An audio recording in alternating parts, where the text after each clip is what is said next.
Do you know how 13 colonies stood up to the most powerful empire in the world? It all began in 1775, when the spark of rebellion ignited in Massachusetts, the first shots fired at Lexington and Concord. Tired of unfair taxes and British control, the colonies united. On July 4, 1776, they declared independence.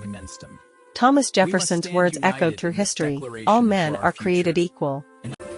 The war was brutal. George Washington led a ragged Continental Army through cold, hunger, and doubt. But their spirit didn't break, it grew stronger. Help arrived from France, turning the tide against Britain. The final battle at Yorktown in 1781 sealed victory, the British surrendered, and freedom was won. In 1783, the Treaty of Paris made it official, a new nation was born, the United States of America. The world would never be the same again. Thank you for watching. Like and subscribe for more amazing history videos.